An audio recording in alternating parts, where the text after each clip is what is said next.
Good morning, New Beginnings. It's me, Pastor Danish House. Today is Thursday, September 10th, 2020. Thanks for joining me for this daily update and devotional video.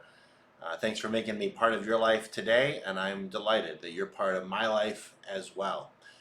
Tonight, Thursday night, we have a 180 youth meeting. I'm not positive if it's here at Arlington Reformed Church or if it's on Zoom. So if you're a youth member, you need to check with Joel about that. Last week it was put on Zoom because of someone in Joel's life had a positive or was being tested for COVID-19, and so we were just out of abundance of caution, we moved the youth group meeting online. I'm not sure what the status of that is, and you'll have to check with Joel on that for tonight.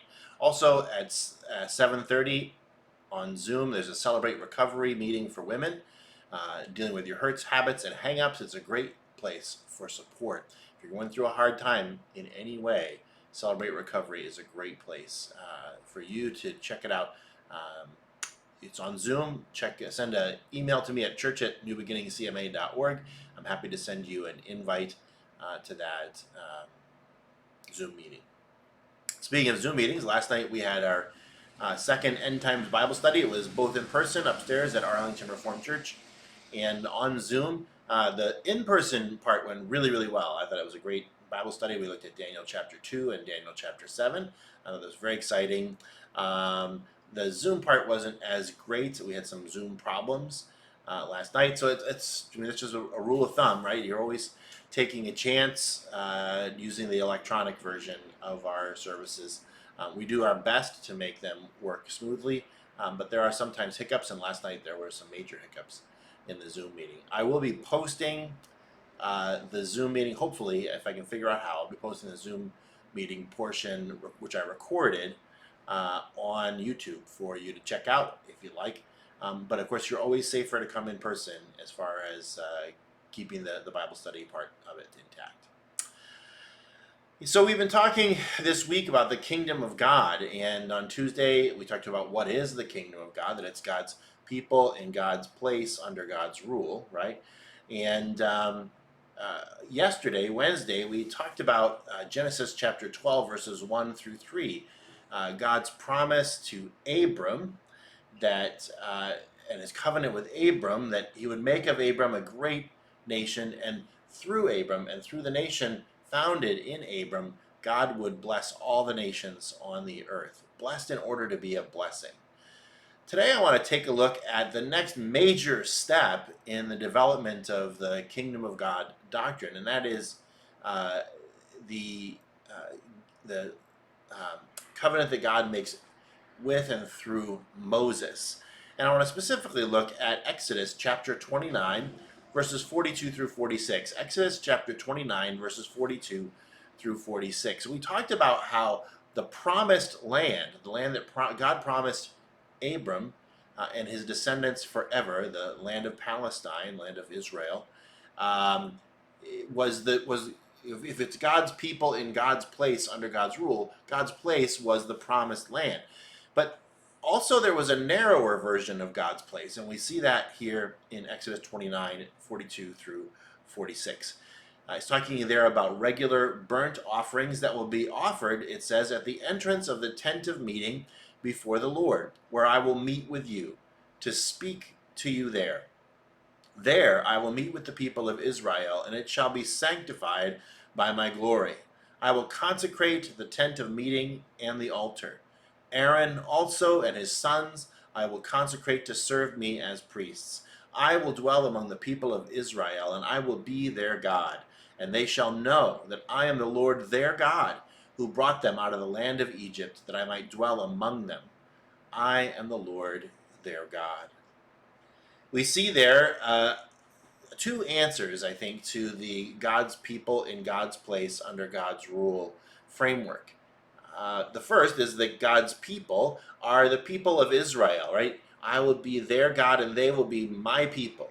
Okay, so the upper level, there's that level of it.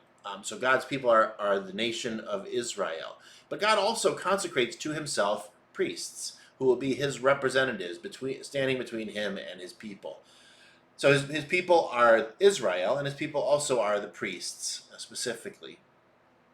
In God's place, well, God's place is still the promised land at this point. They're looking forward in this part of Exodus. They're still looking forward to the promised land that they're headed to. But God has also put into place the tabernacle, this tent of meeting where God was going to meet with them, and that's where they would interact with Him uh, through sacrifices and through forgiveness at the altar of the tabernacle.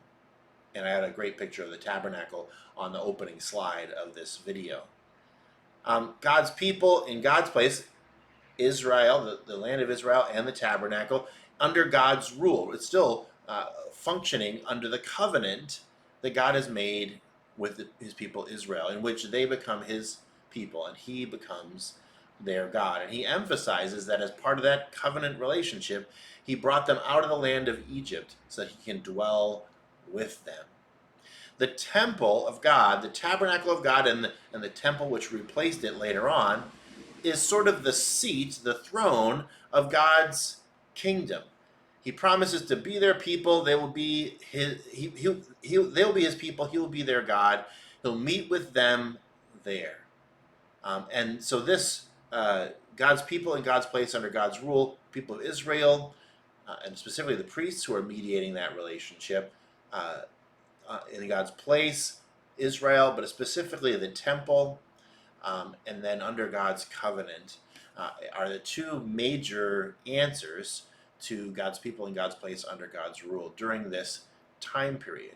Now, of course, things don't go as planned, right? The people turn away from God, and they forsake their relationship with God. And that's why in Jeremiah chapter 31, verses 31 through 34, I didn't look that up. I really looked it up. Jeremiah 31, verses 31 through 34.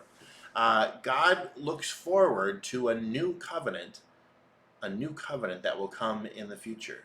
Behold, the days are coming, declares the Lord, when I will make a new covenant with the house of Israel and the house of Judah, not like the covenant that I made with their fathers on the day when I took them by the hand to bring them out of the land of Egypt, my covenant that they broke, though I was their husband, declares the Lord. For this is the covenant that I will make with the house of Israel after those days, declares the Lord. I will put my law within them, and I'll write it on their hearts, and I will be their God, and they shall be my people. And no longer shall each one teach his neighbor and each his brother, saying, Know the Lord, for they shall all know me, from the least of them to the greatest, declares the Lord. For I will forgive their iniquity, and I will remember their sin no more.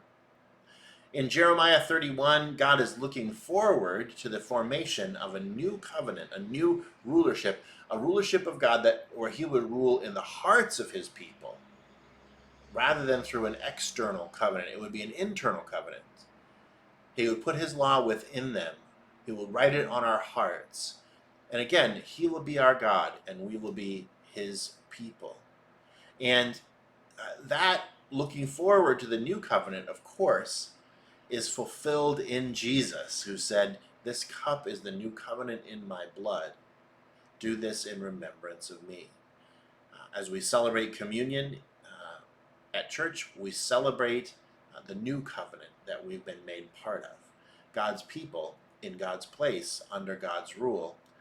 God's people wind up being Christians, those who follow Jesus by faith. God's place winds up being both the temple of God in our hearts, and of course the new temple that we're looking forward to, New Jerusalem we're looking forward to at the end of time. And God's rule, God's covenant is also written on our hearts, and it's established through Jesus. The kingdom of God is the major theme of the Old Testament and the New. And we see it in grand form in the temple, the tabernacle, the new covenant, and in Jesus. It's a powerful, powerful theme in Scripture. Let's take some time and pray about this right now.